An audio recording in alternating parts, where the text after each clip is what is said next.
দ্বাদশ জাতীয় সংসদ নির্বাচনে আওয়ামী লীগের প্রার্থী হয়ে অংশ নিয়েছিলেন জাতীয় দলের দুই জনপ্রিয় ক্রিকেটার সাকিব আল হাসান ও মাশরাফি বিন মুর্তজা।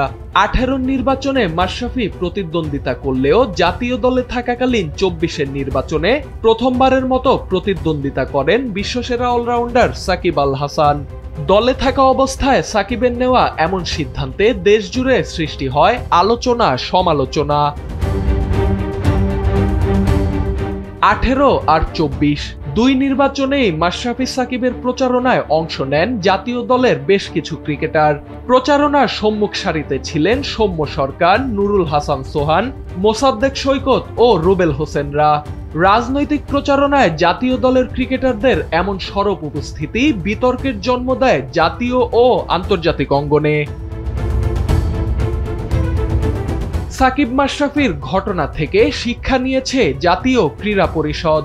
জাতীয় দলের খেলোয়াড়রা যেন কোনো প্রকার রাজনৈতিক প্রচারণায় অংশ না নেয় তা নিশ্চিত করতে প্রতিটি ফেডারেশনকে কঠোর বার্তা দিয়েছে সংস্থাটি।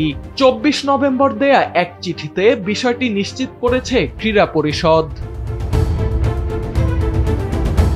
নির্দেশনায় বলা হয়েছে, জাতীয় দলের কোনো খেলোয়াড়কে সরাসরি অথবা পরোক্ষভাবে রাজনৈতিক দলের নির্বাচনী প্রচারণায় কিংবা কোনো প্রার্থীর পক্ষে কোনোভাবেই ব্যবহার করা যাবে না। চিঠিতে আরো বলা হয়, জাতীয় দলের খেলোয়াড়রা দেশের সম্পদ এবং নাগরিকদের একাত্মতার প্রতীক।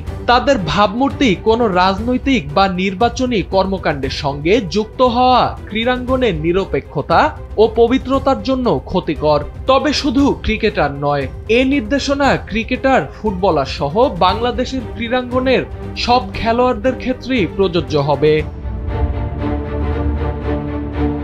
বিষয়টি জানানো হয় অন্তর্বর্তী সরকারের যুব ও ক্রীড়া মন্ত্রণালয়ের উপদেষ্টা আসিফ মাহমুদ সজীব ভুঁইয়ার ফেসবুক পেজ থেকেও।